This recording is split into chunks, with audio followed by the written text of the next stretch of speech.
Testing, testing. You hear any sound? You hear any sound, Brother Jamal?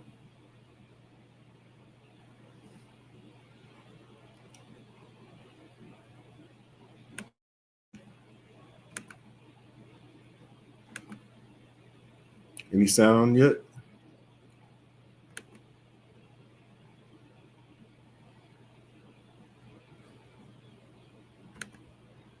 See if I have to make any changes to the sound.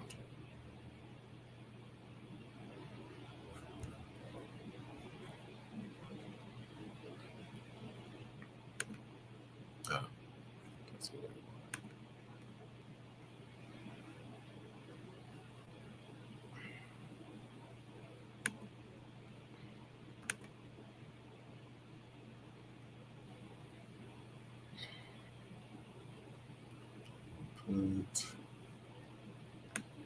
Just bear with me.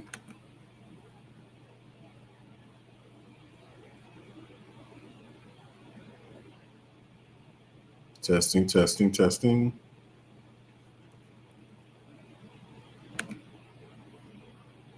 Okay, sound excellent. Okay, sorry about that. We have some technical difficulties. So, welcome to Journey in the South. And today I wanted to share my journey to Prayagraj, Uttar Pradesh, India for the Maha Kumba Mela. The Maha Kumba Mela is a once in a lifetime journey that occurs in India once every 144 years. The reason for the auspiciousness of it is that there's a number of reasons for the auspiciousness of the event, but the astrological significance of it is that it represents a time when the planet Jupiter, the moon, and the sun are in alignment. There are Kumbh Melas that occur every 12 years, but the Maha Kumbh Mela is the culmination of Kumbh Melas that occur over the 144 years. So that's basically 12 Kumbh Melas. So at the end of that cycle of 12, you have the Maha Kumbh Mela, which is like the Grand Kumbh Mela. So this particular event, because it occurs once every 144 years, is a massive celebration in India, and it has high level of spiritual significance. I first learned of the Kumbh Mela when reading the autobiography of a yogi by Paramahansa Yogananda, and it was at the Kumbh Mela that he attended where he met Maha Avatar Babaji and was given his instructions to come to America and spread his spiritual teachings here. And he had, pretty blessed experience. And so throughout the world, throughout India, a number of different spiritual people will come to attend the Maha Kumbh Mela. Saints who typically would, and I guess ascetic monks who would typically be in the Himalayas, doing their austerities there, doing deep spiritual practices, they will come to the Kumbh Mela and pay homage in the by coming to the confluence of three rivers: the holy river Ganges, the Sarasvati River, which is considered to be mythical, and what is the other river? I'm at a loss for a minute, but it is at the confluence of those three rivers that the Kumbh Mela takes place.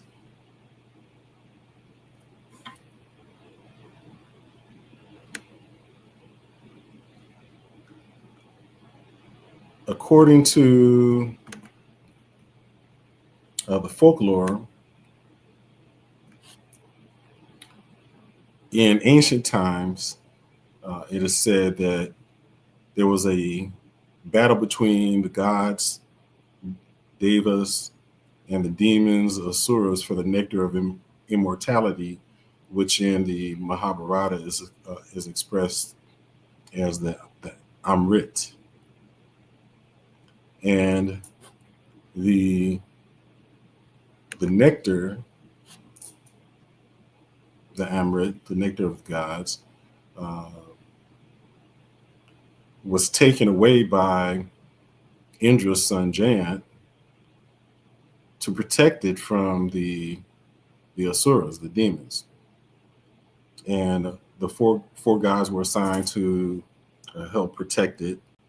The sun was supposed to hold the picture, the moon was tasked to assure that the emerald did not spill out. Jupiter was assigned to protect Giant from the demons, the asuras, and Shani was told to act as a mediator in any of the conflict. The devas, the gods, brought the picture of the emerald to Haridwar, from where it was brought to Prayagraj, which is where I went. And the situation became hostile. There was a battle, and the sun, the moon, Jupiter, and Shani rushed to protect the picture. And during that battle, the emerald spilled into those into the water, into the Ganges, into the Sarasvati River, and the other river, which is escaping my memory at the time. Anyhow, because of the significance of the event, it was said that up to 60 million people descended upon Prayagraj to partake in the Maha Kumba Mela. Prayagraj is a very small city, so having 60 million people come to Prayagraj, and it's a small city. It's an old city, so it doesn't have very modern transportation systems. The streets are pretty old. There's no traffic lights there.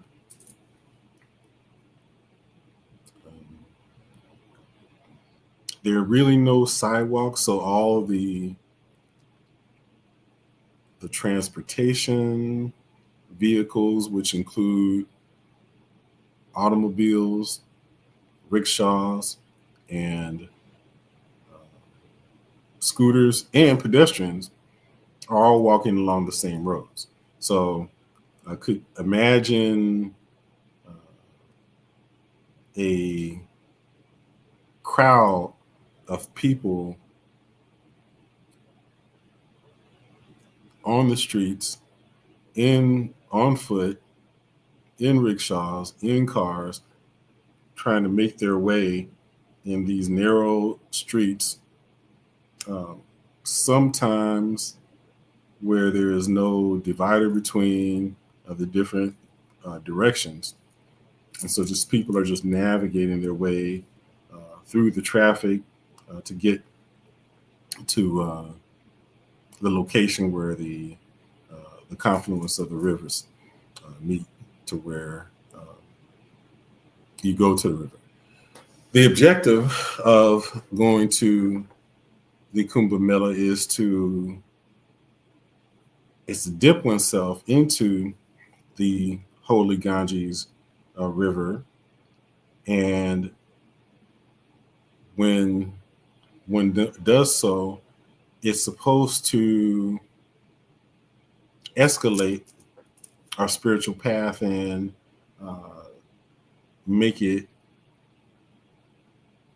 easier for us to be able to attain enlightenment. It's supposed to advance and escalate our spiritual journey. And so,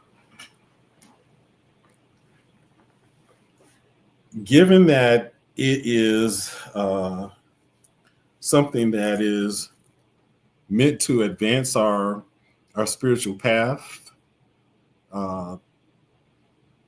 it's not something that comes easy. You know, I've often noted how in today's times, it seems that many people want to try to find some type of shortcut to attaining enlightenment, some shortcut to be able to advance on their spiritual path. And so many people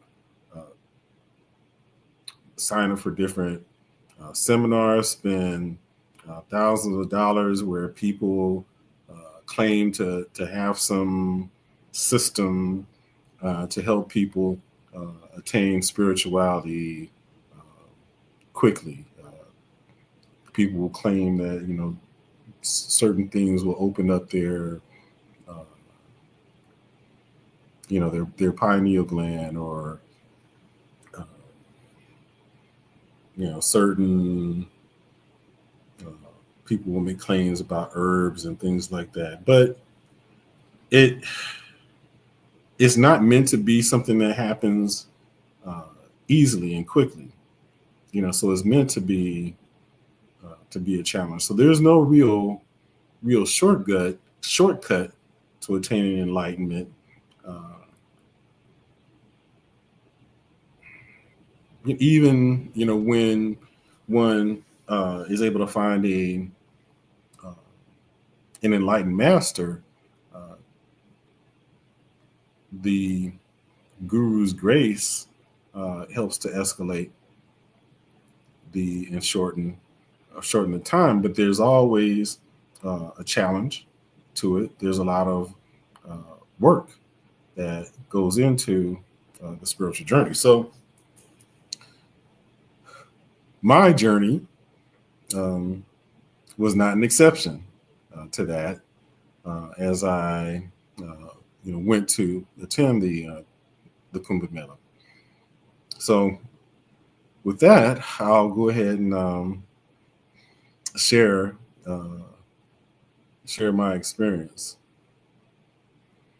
So now the Kumbh Mela began in, I believe it was January 13th, and ended February 26th. And so I ended up going, I left on the, I think the 14th, and no, I left on the 12th and returned on the 20th. So I was there for a week. The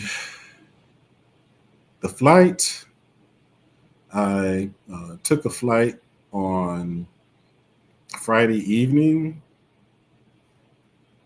and arrived there uh, on a Monday. Okay, so that would have been, looking at the calendars. Yeah, so I left on the 14th, returned on the 21st. So my flight left Los Angeles International Airport around 11:30, and after changing planes in Washington, D.C., I flew into Delhi and then flew from Delhi to Prayagraj. So by the time I made it to Prayagraj, it was about 11 a.m. Now, because of the fact that I had to change planes and also change airlines, my first change of planes was in Washington, D.C., as I mentioned. So I had to pick up my bags from baggage claim and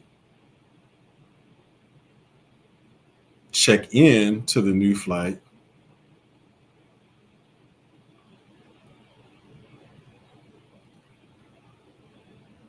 go through security again, and then go to the gate.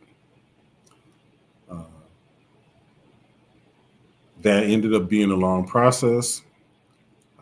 So I was required to rush through the airport to catch my flight in Washington, D.C. Then from Washington, D.C., I took Air India to fly into Delhi. And upon reaching Delhi, even though I was flying Air India, I was still required to go to baggage claim, pick up my bags, take my bags, check them in again, and go through security. Because I had to do all that again, I was rushed to get to my gate on time for my flight. I had no time to spare. Um, I was able to catch the flight uh, just as it was about to leave. I think I was the last person on the flight. Um, so I made it. But my plan upon reaching Delhi was to get some local currency because intuitively I felt like I would probably have a challenge in obtaining currency once I got to Prayagraj.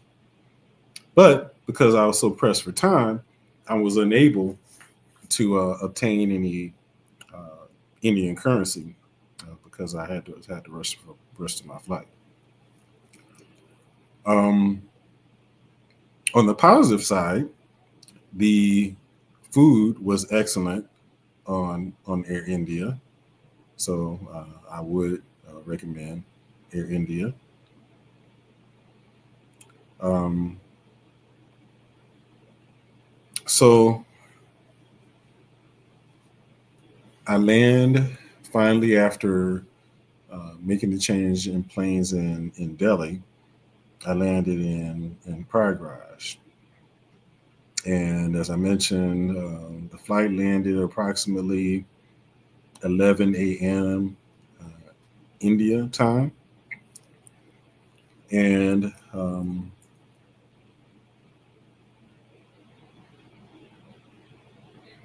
I had to fill out some documents, immigration documents. That pretty much went quickly, and and I skipped some of that as I was going through the different airports.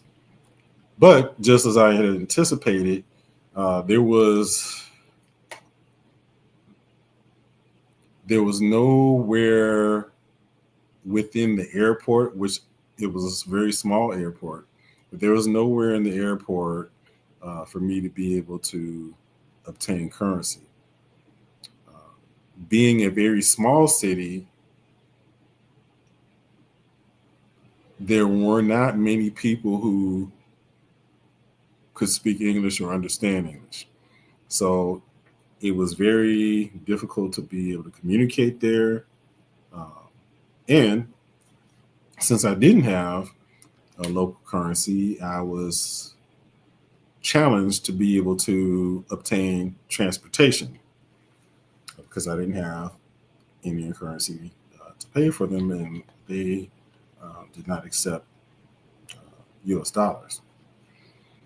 So that was my first dilemma, was to be able to find a way to get to where I was going from the airport. And I asked if there may be an ATM. I don't know if they understood what I was saying. Um, so they told me no, maybe there might be one outside of the airport. So I had to figure out how I was going to get to the uh, the camp. Now, I had made arrangements initially to stay at a Kumbh Mela camp that was set up uh, by representatives of my guru Amma.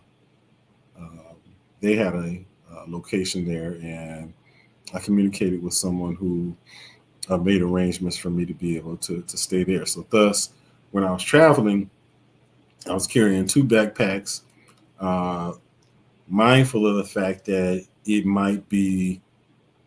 might be required to carry uh, things with me. So I traveled light. So everything I had packed in two backpacks, and I also carried a sleeping bag.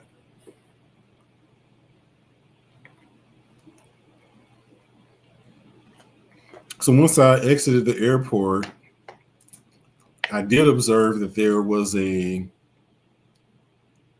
Uber booth. So I had the Uber app. So I went ahead and called an Uber, which ended up working out well. Um, because since there was a booth, I was able to indicate to the Uber driver that he could pick me up there. So I was encouraged that Uber seemed to be an option for getting around. So I took the Uber, and I asked him to, take me, down to the location of the Kumbh Mela. He proceeded to take me as far as he could because, as I mentioned, it was very crowded, particularly the closer that you got to the location where uh, the camps were set up, and and where people would go to take their dips into the river Ganges. And so he took me as far as he could go and dropped me off and pointed me in the direction of where I would need to go. Um, I was told that the camp that I was looking for was going to be in a location called Sector 6. So I go inside.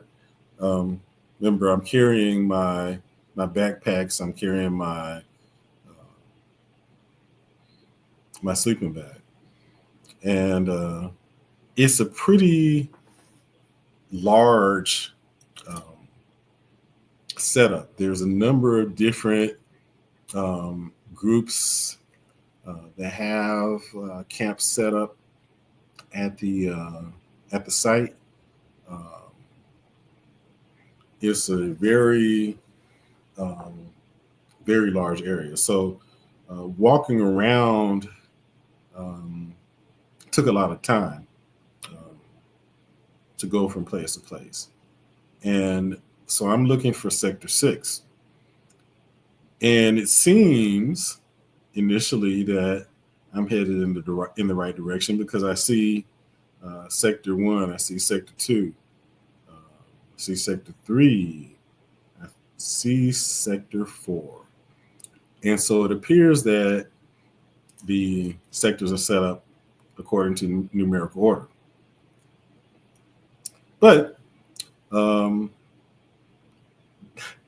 numerical order ended at 4 because once I passed Sector 4, I was in Sector 10. Okay, so now I'm a bit confused. It's taking me probably about an hour to an hour and a half to get to that Sector 10. The person who I communicated with had told me that it was near a temple, and there were a number of different signs that pointed to the direction of the temple, but the signs were kind of vague. They just pointed in the direction, but they didn't tell you exactly how to get there or what the location was. And again, because I'm in a small city, most people don't speak English, so it was hard to really be able to get any assistance on where to go. Finally, I was able to figure out that Sector 6, where I was looking to go, was not anywhere near where I was. It was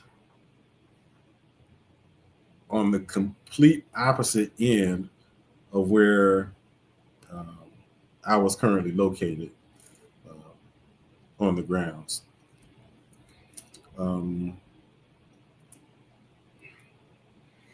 I walked around. I was able to see, a number of vendors set up. I was able to also see the river. I saw people gathering, some of the water. There's a lot of people went there to not only take a dip into the Ganges, but also to bring, the water, which is considered to be holy. People wanted to take, some samples of the water home. So I saw people, gathering to take some, some water from the river. So now I'm trying to figure out how to get to the other side to where Sector 6 is. Finally, I was able to get instruction that basically I had to go all the way back to where I came in and then walk would seem to be probably like 6 miles to the complete other side of the of where the camps are set up. So again, I'm walking, I'm carrying my sleeping bag and 2 backpacks, and now I have to walk about like 4 to 6 miles to get to the other side. Maybe it wasn't that long. It was at least 4 miles. So I'm walking and walking and walking and walking. Mind you, I mentioned that I arrived at the airport at 11. Uh, by the time I got to the other side of the camp and where uh, that temple, which was the point of reference, was located, by the time I got there, it was about 6 o'clock. So I had been walking for basically 6 hours, carrying my backpacks, carrying my sleeping bag. Uh, I came upon an information booth. Um, I didn't have any water, so all during that time, I was walking, and I hadn't had any water, um, and it was hot.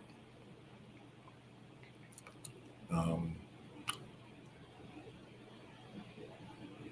the gentleman at the information booth did offer me water and pointed out that I just needed to, after I rested a little bit, he told me that I just needed to go through these gates outside of uh, the information place where I was uh, staying there. And he pointed out that if I go through the gate and just go straight, I should be able to find Sector 6. So I go through the gate. It takes me probably about another like 45 minutes to get to the camp that I was looking for. And by the time I got there, uh, it was about 7 o'clock. So I've been walking for like 7 hours um, to get to the camp. I was completely exhausted, but happy I made it there. And I went and, after talking to some people, um, laid out my sleeping bag and went to sleep. Um, give me just a second. I'll be back because just drinking water, and I have to go take um, use the restroom. So bear with me. I'll be right back.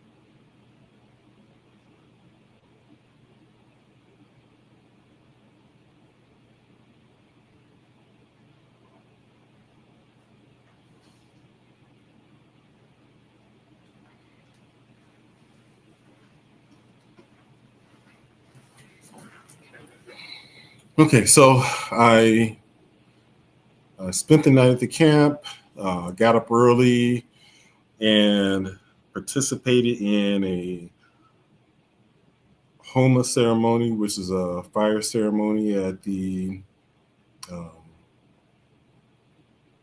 at the tent location camp that was set up by my guru's group.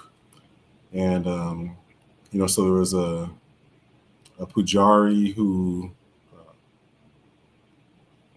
basically engaged in the rituals uh, with the fire, uh, where he would um,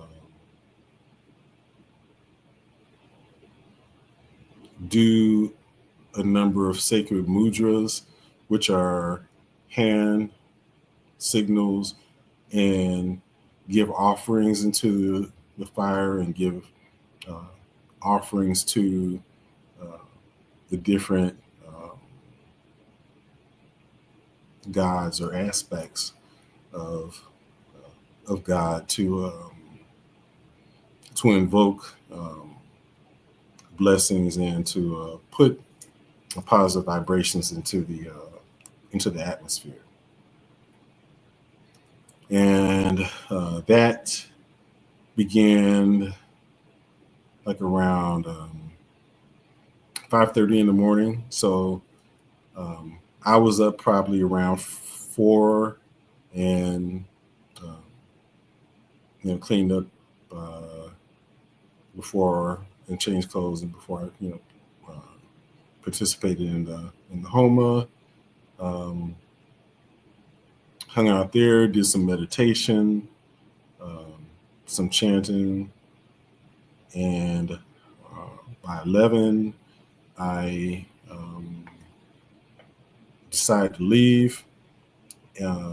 The restroom facilities at the camp, though there was a running water where I could wash my face, I could brush my teeth. The shower facilities did not seem particularly sanitary, and the restrooms did not have toilet paper. So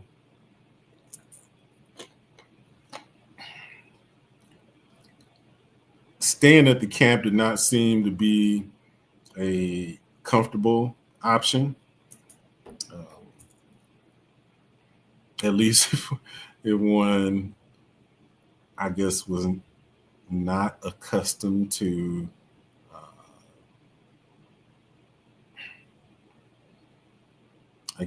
bathing, showering in those type of facilities, and I guess having to wash oneself after using the restroom. So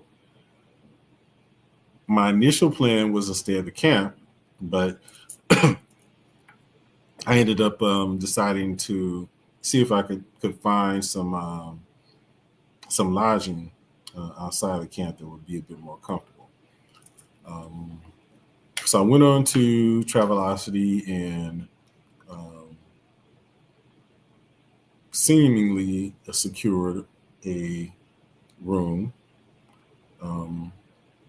So I had to walk back again with all of the stuff that I was carrying with me. Back like 4 to 6 miles to get roughly to where the Uber driver dropped me off to see if I could secure some transportation to find the hotel or motel that I was that I had booked.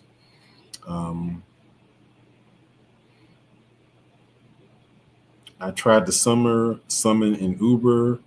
An Uber would not come to get me, but I went on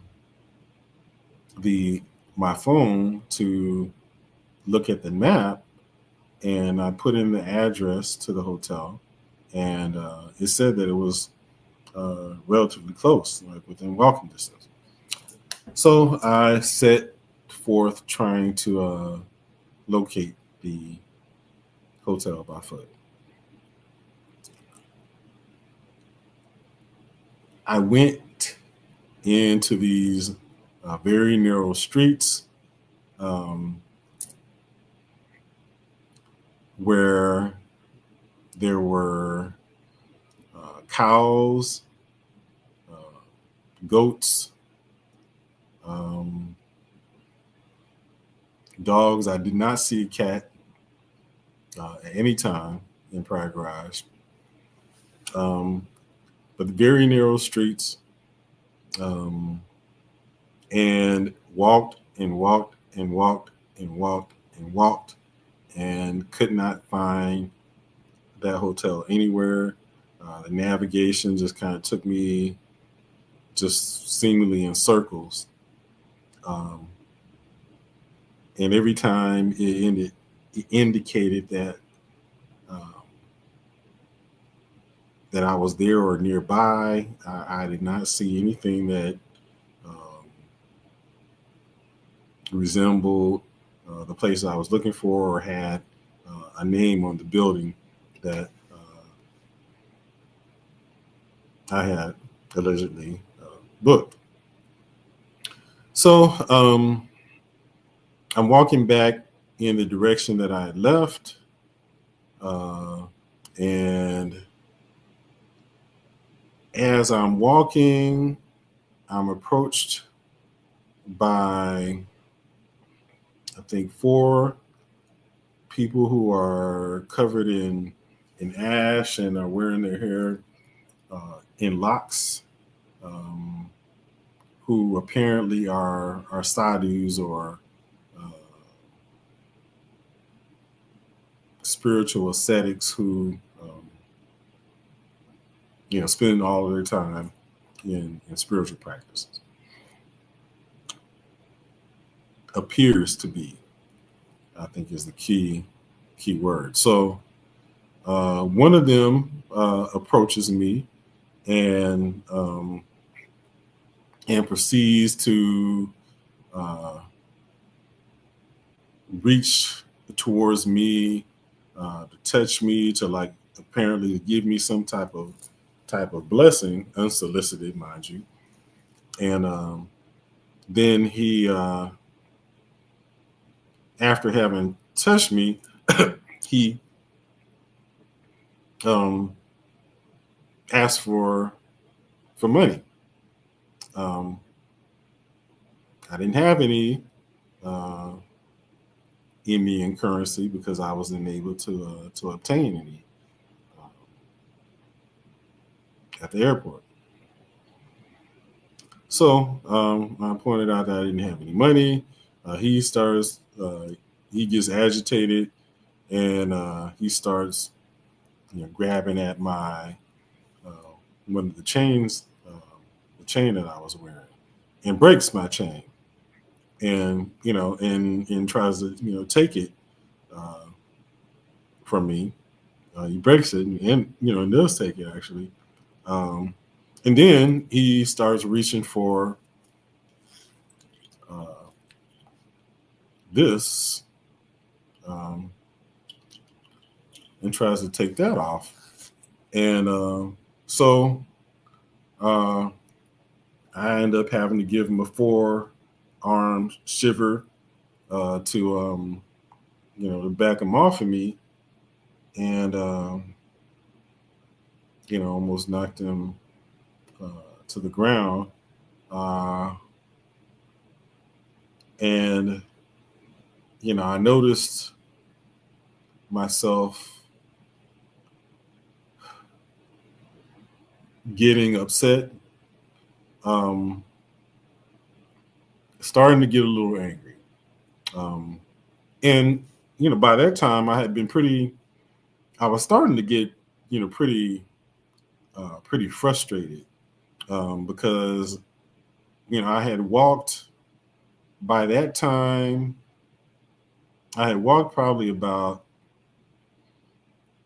3 hours trying to find this hotel to no avail, and then only to be, accosted by basically a spiritual hustler um, who broke my chain and tried to run off with it. Um, I ended up catching myself as my emotions started to descend into anger, um, because I saw people observing me, and so I didn't want to lose uh,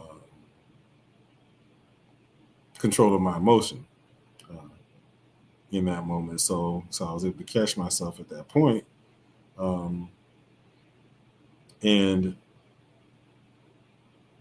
as that occurred, a rickshaw driver had observed what had happened, and um, he offered to try to one try to help me find a hotel, Two, he wanted to help me, track down that fake sodomy to recover my chain.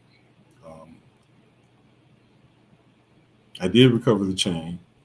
Um, he did take the pendant.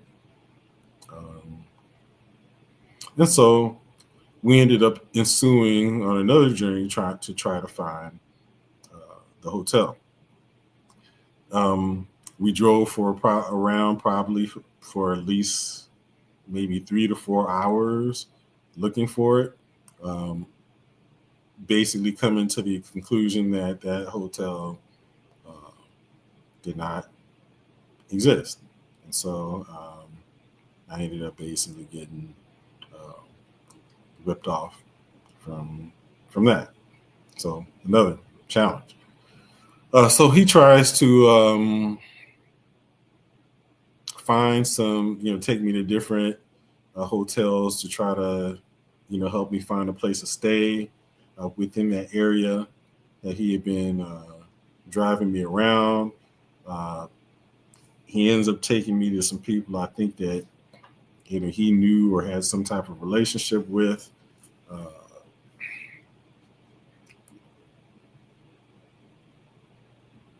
they take me to this hotel. I sit with this guy. Um, I explained to him that I don't have any Indian currency. I told him what had happened, um, but as it became apparent that uh, the other hotel didn't seem to exist, I went ahead and made some reservations for, uh, you know, for another location. Um, Not because I didn't think it would be very likely that I would be able to find lodging, particularly as close as I was to the event, because were so many people there. At this particular location, the guy um, seems to be wanting to help me, or at least that's what he communicated. Um, Says that he has a room, takes me upstairs and shows me the room that he says that I'm going to get, and shows me how it's overlooking, the Ganges, and it had a really nice view. Uh, so I'm like, okay, I'll consider staying there, but I let him know that I had already made some other arrangements.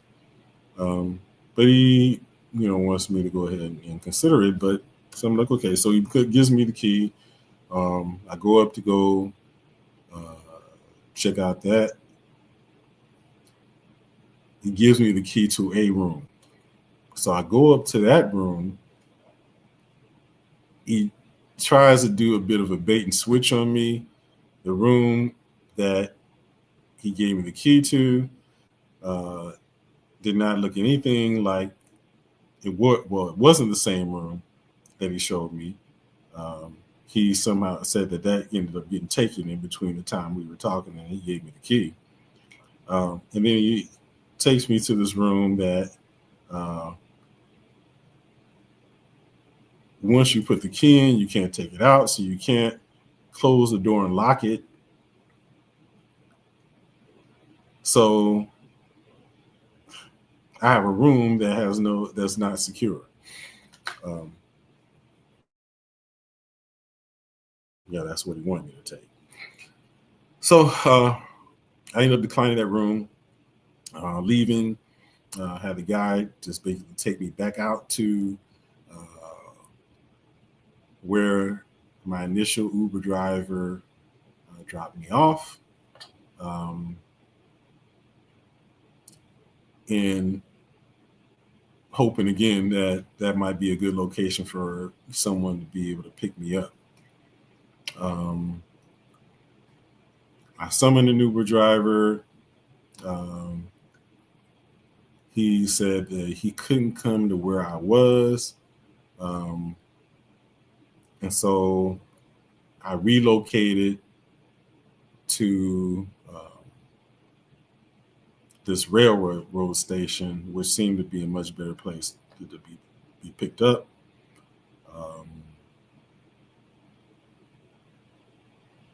He did come and pick me up, took me to my hotel. By the time I got to the hotel, it was about 9 o'clock. Okay, so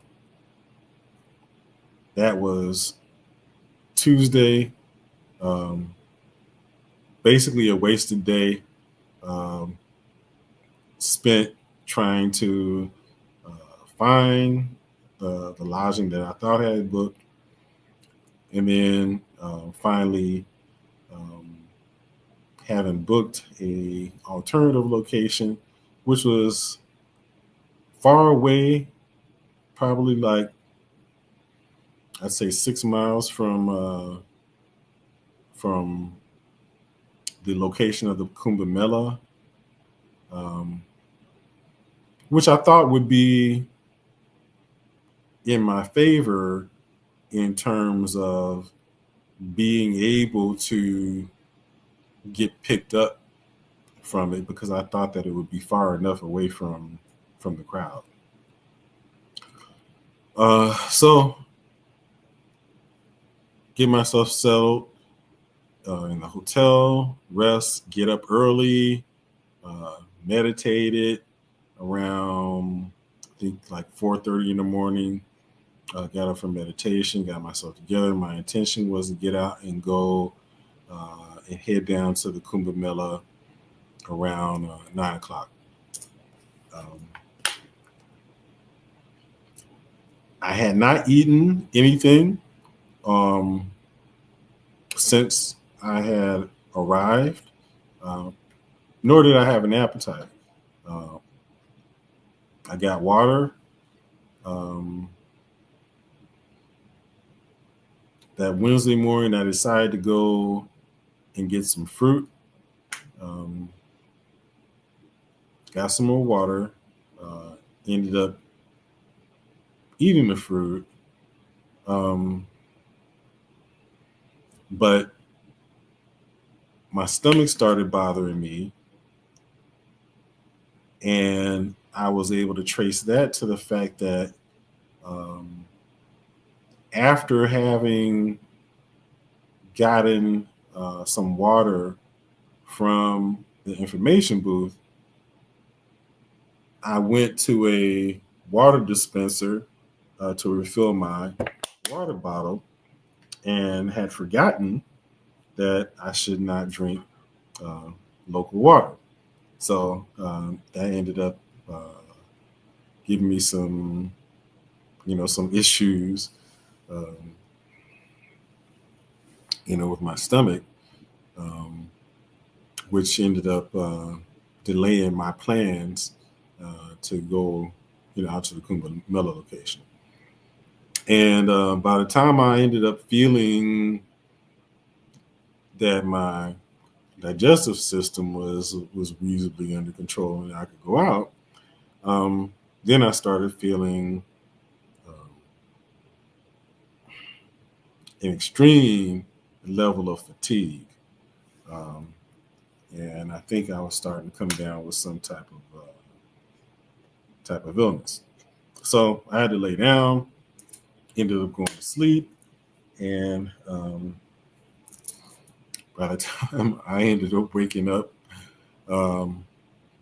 it was probably like around 7 o'clock at night, too late to go to the Kumba Mela. So ended up basically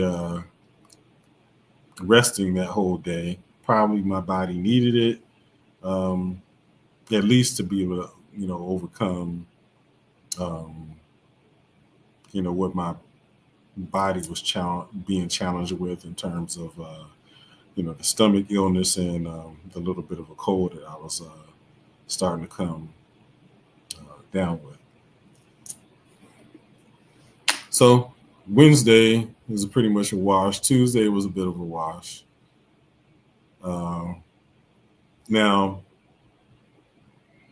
there was a point during Tuesday as I was going through all those challenges um, I had maintained a pretty patient and calm demeanor through most of what I went through. Um, as I mentioned, I almost succumbed to anger uh, after the experience with the Sadhu hustler.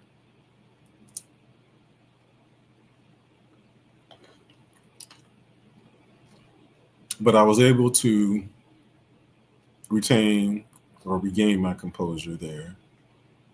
Um, but after the experience of um, trying to find the location of the hotel that I thought I had booked, both on foot and with the rickshaw driver, uh, being deceived at the hotel that they were trying to convince me uh, to stay at, where they probably would have tried to, I guess, take some of my belongings since if I had taken that room, my room would have basically been unlocked. Um, I did reach a point where I succumbed to a high degree of frustration to the extent that I was almost ready to just like turn away and go home. Um, in fact, I was thinking that like as soon as I got to the hotel um, that I had booked, that I would get on the phone with Air India and see if I could just like just go home. I was like, later for the Ganges. Um, I'm done with this place. I'm ready to go. I just want to go home. Uh, I did get to that point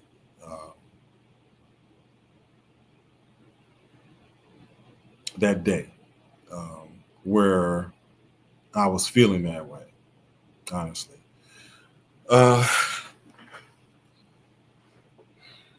but I overcame it, once I was able to get into my room and get some rest. So I ended up overcoming that frustration. I ended up I rested as I was going through the stomach illness, and then fighting the cold and the fatigue that I was experiencing. And though I was somewhat frustrated from that too, um, I woke up on Thursday early again, meditated, and I was able to find a new a new energy. Um, I woke up with a heightened sense of determination, um, to accomplish what I had come there for, uh, which was to make it to the Ganges, and and take a dip in the Ganges River. So I woke up early, again, probably like around 4:30. Did my meditation and chanting, and then got myself together, cleaned up, and my objective was to get out and go to start my way down to the Kumbh Mela by around like 9 a.m. So um,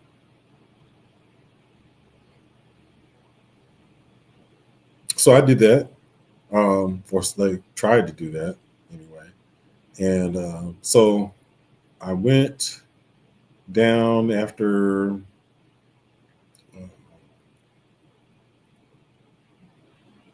emptying my backpack so that I, wouldn't have as much to carry. Um, Not much other than uh, the shorts that I wanted to wear.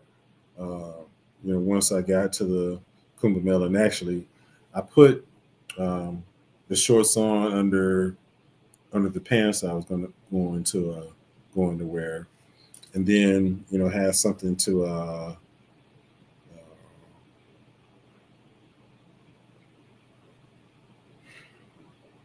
I guess change into after I had gone and taken my dip to the Ganges, and also brought like a couple of containers uh, to bring some of the water home from the river.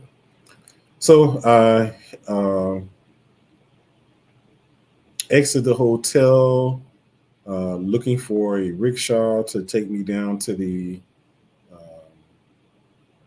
Kumbh Mela location. Uh,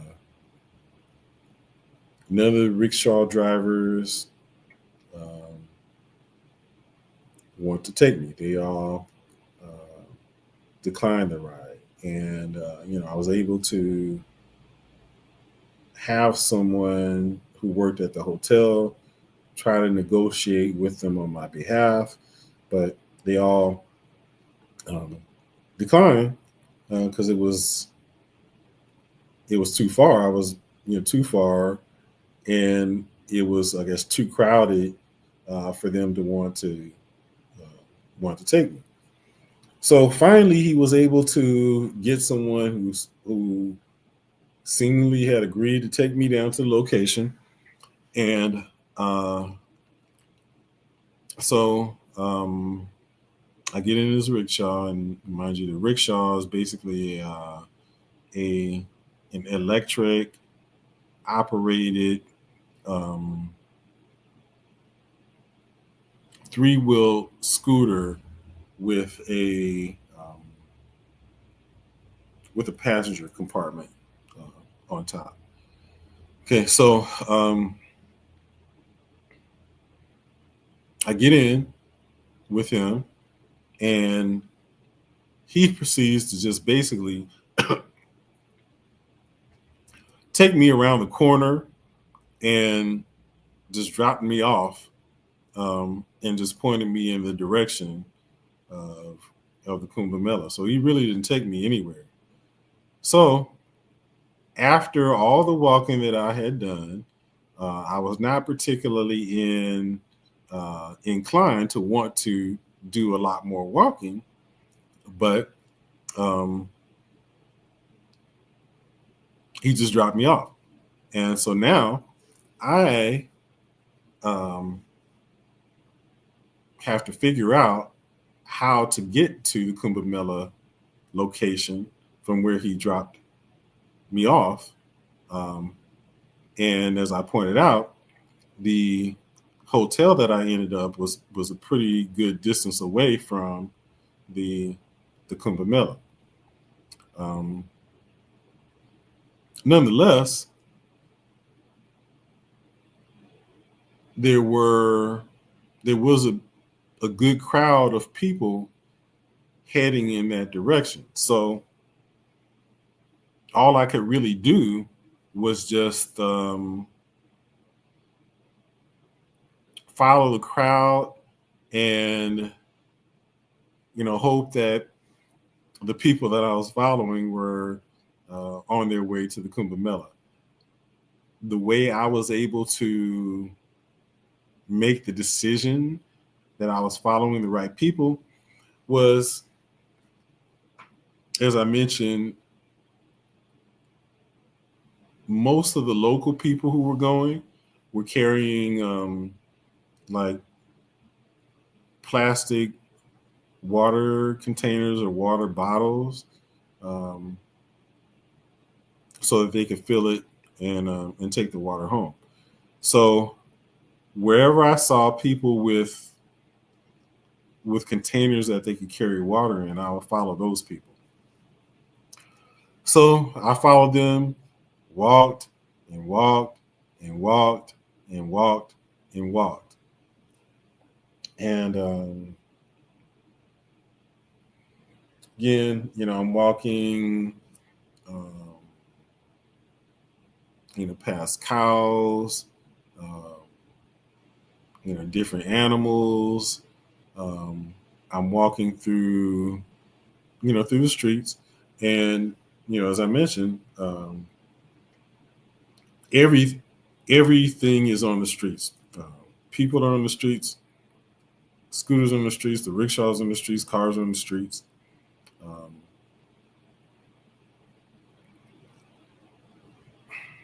so it was a lot of like chaos. Um, Again,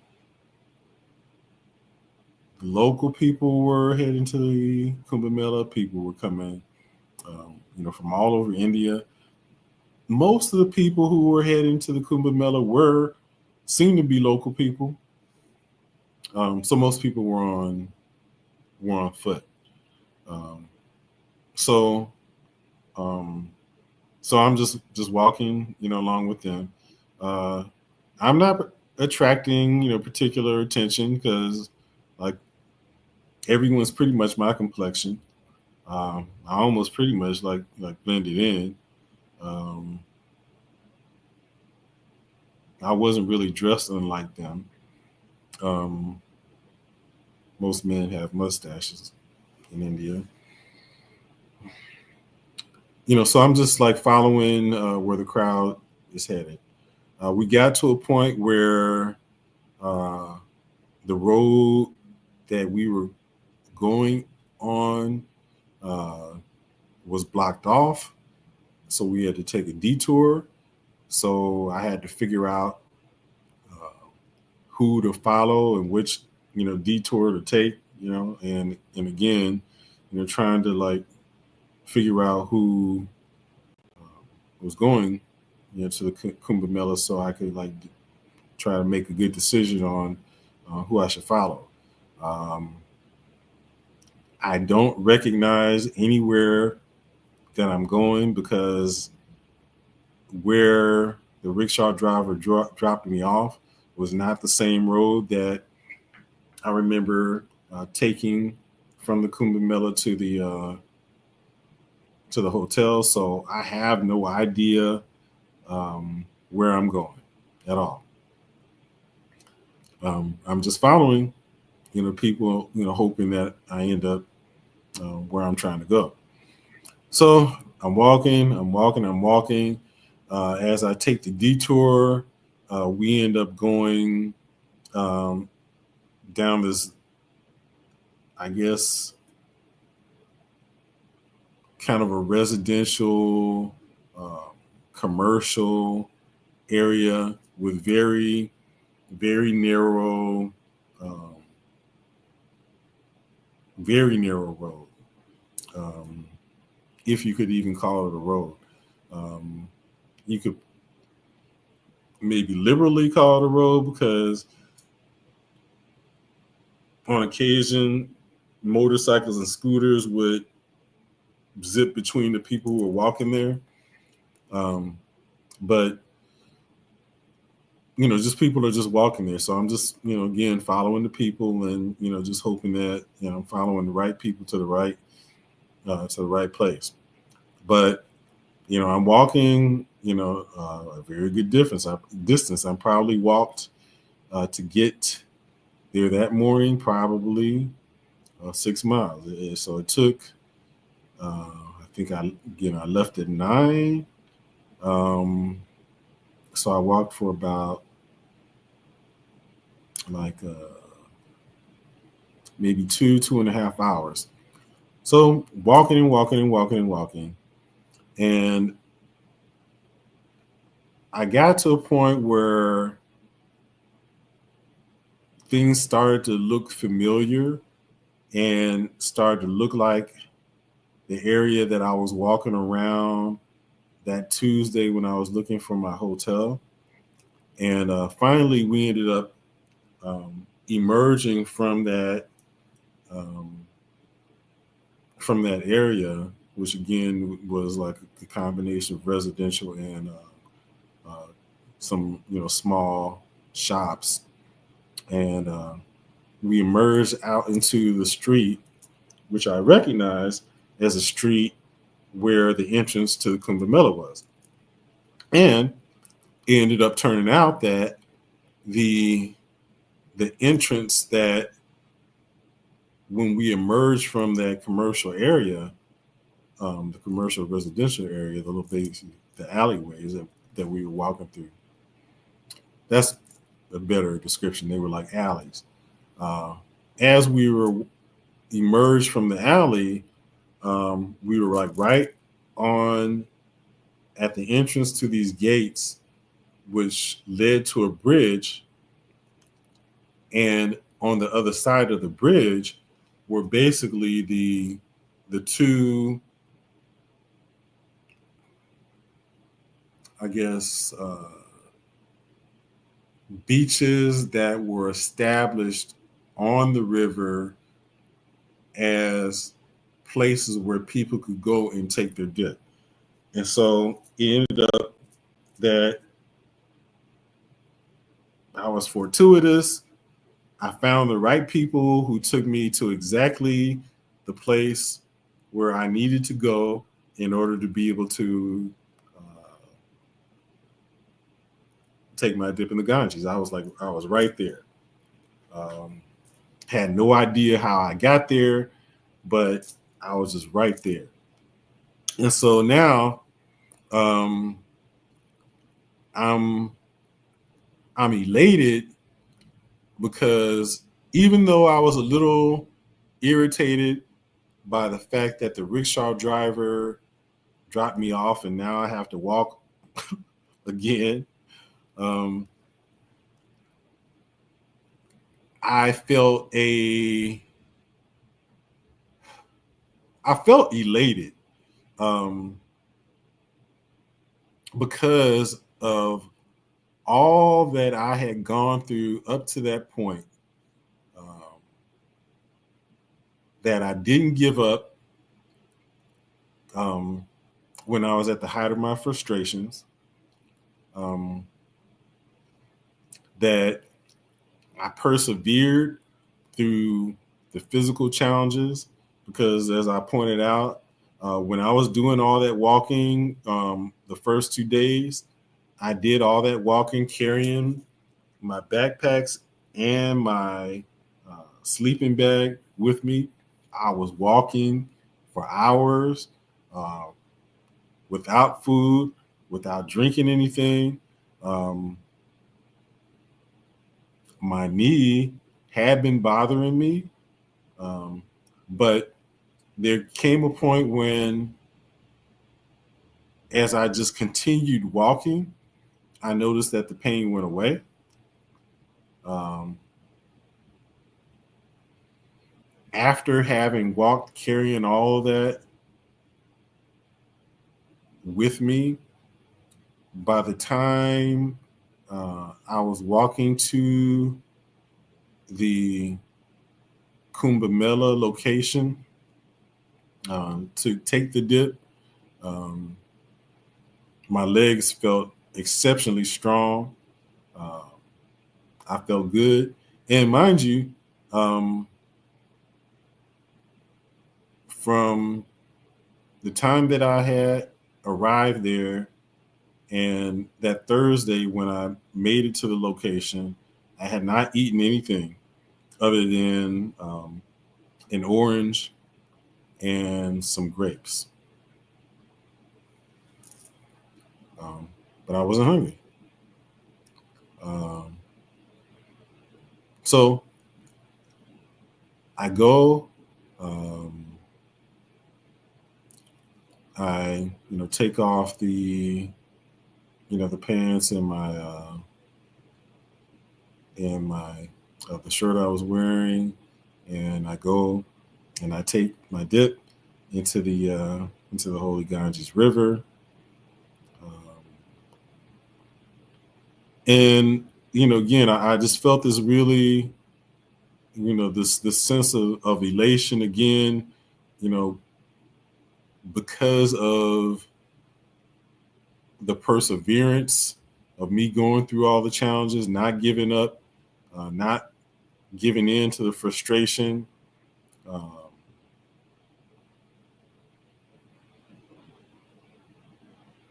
being determined to make it, to go through, all the walking,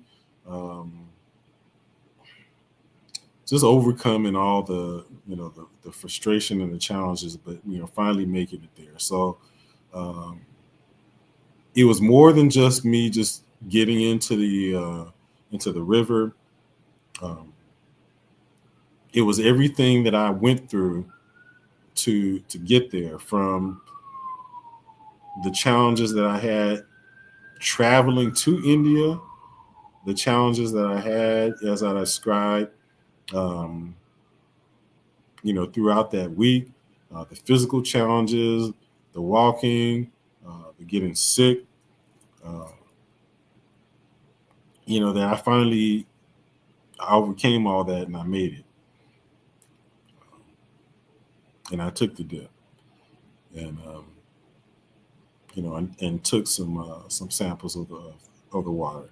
And yeah, it was a real sense of fulfillment that I felt from overcoming that. So it wasn't just the fact that I took the dip, but it was the overcoming of the journey. And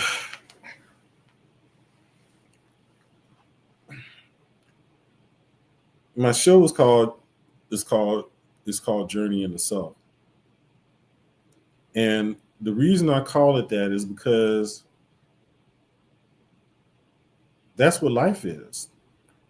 And that's what life is designed to be, is a journey into knowing ourself. And we gain insight into ourselves by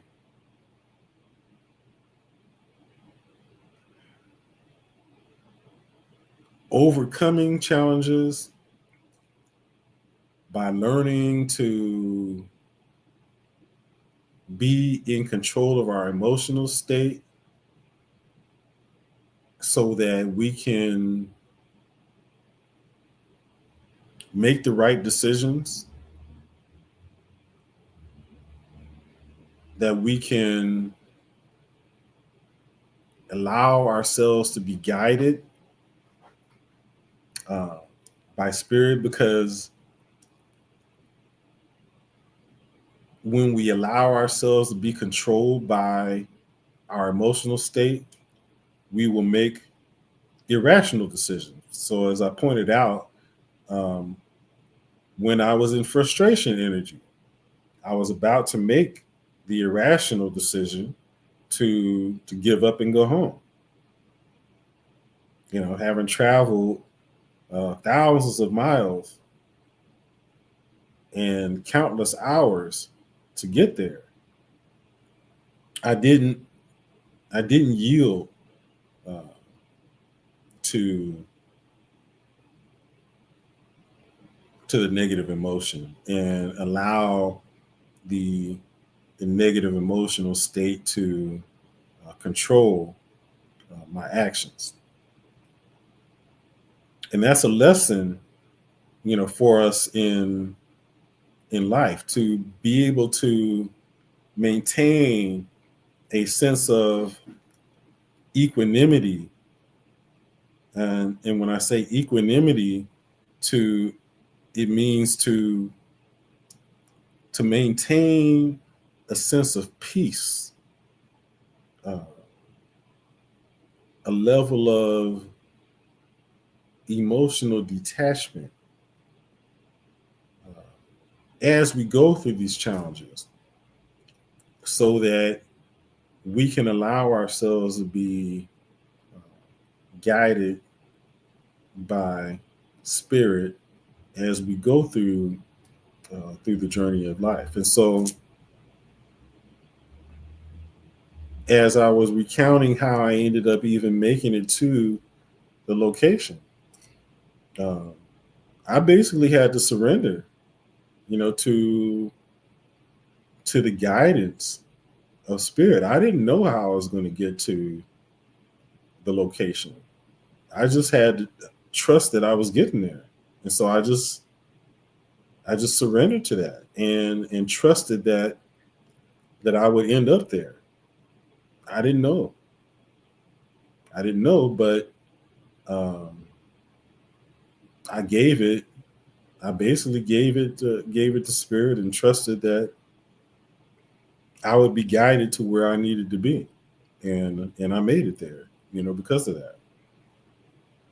And so that ended up being a great lesson, but also a spiritual metaphor for the journey of life and the perspective of being able to overcome the challenges that uh,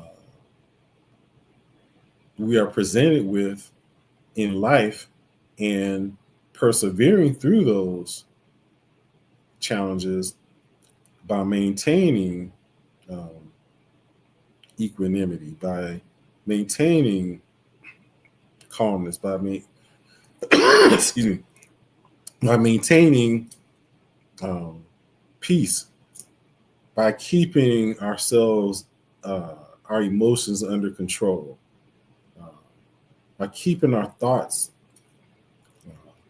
under control, that we may be uh, appropriately guided uh, by spirit, and to further come to the realization that we are not our emotions. Uh, we are not even our body.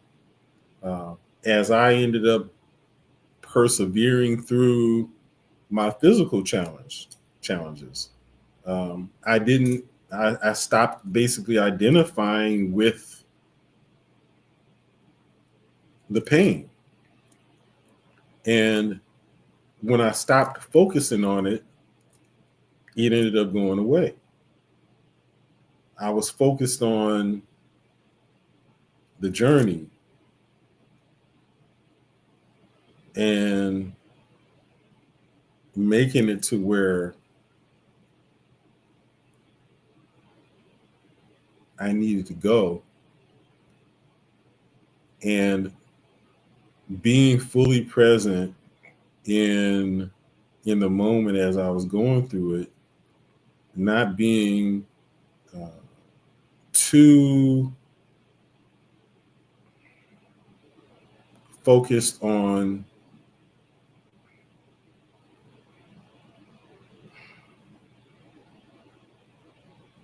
getting there, but doing what I needed to do where I was in that moment in order to be able to continue on, if that makes sense.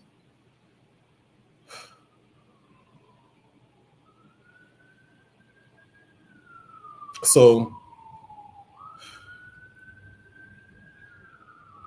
we have a couple of minutes, and there's actually more because there was no part of this journey that was easy at all. I faced challenges coming home as well. Um, I faced challenges um, getting back to the airport from my hotel, um, because though my plan was to leave early in order to get to the airport early, I also was ended up uh, having a difficult time being able to get transportation from my hotel to the airport. Um, I wasn't able to get an Uber, from the hotel to the airport as I expected. I ended up riding on the back of a scooter, which was physically challenging. Um, Similar to my experience flying to India, um, I had the same challenges going back home. Uh, I won't even go into that, but um, I had to hustle to make all my flights coming home. Um, I was grateful to get home, but very grateful to get home, as a matter of fact. Um, but I was not. I have no regrets um, about going, despite the challenge. Because of the fact that I felt like I grew from uh, from the challenge, and I feel like um, there was great. Um,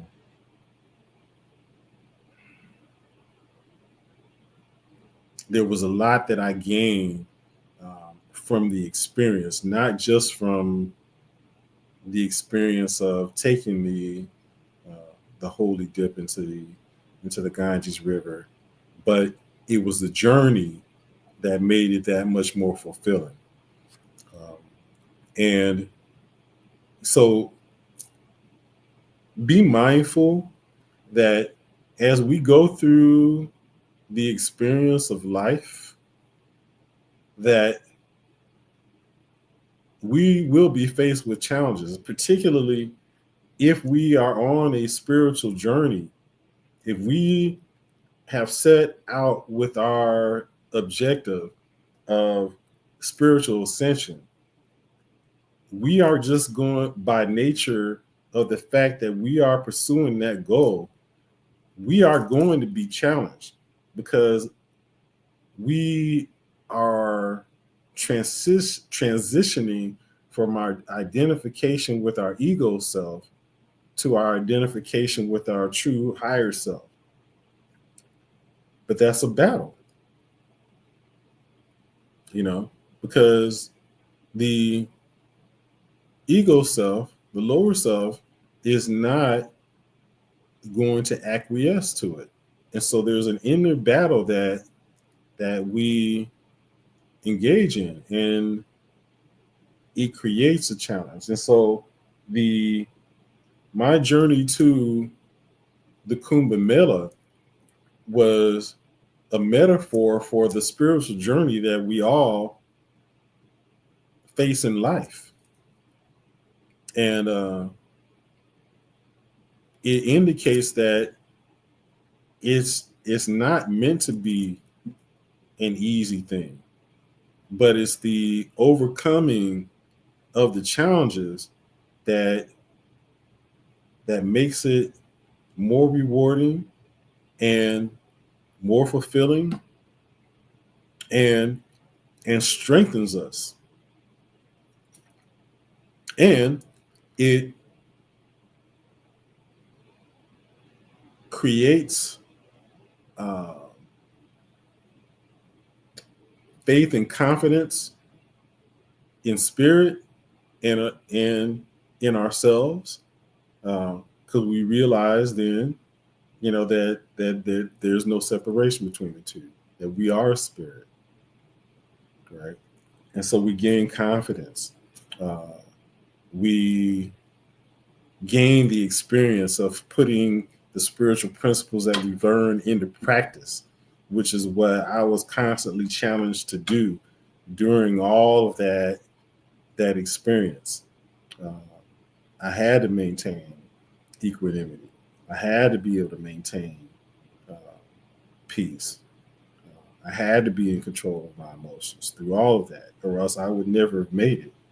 And that's what we end up being challenged to do um, in our lives, uh, if we want to really be able to have the success that we want to have from a spiritual perspective. we are going to be required to put the spiritual principles that we've learned into practice. And so that's why I wanted to really share the journey, to not, so much to like um, celebrate that I made it, to the Kumbh Mela, but just to really underscore that the process is a metaphor for what we uh, are faced with in life. And it was so really just kind of like a condensed version of the challenges that we will face when we're on our spiritual path. But we can overcome it, when we learn to be able to apply those principles. So I hope that this was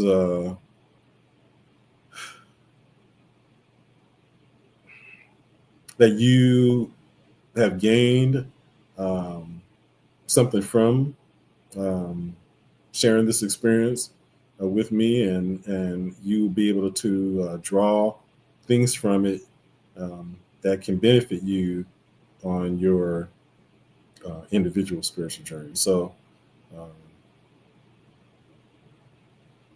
thank you for listening, and again, I hope that this has been beneficial for you. And if I can help you, do reach out to me. You can reach me on my website at www.sa-ra.org, or contact me on Facebook. So with that, thank you for listening, and we'll see you next time here on Journey in the Self. Hotel.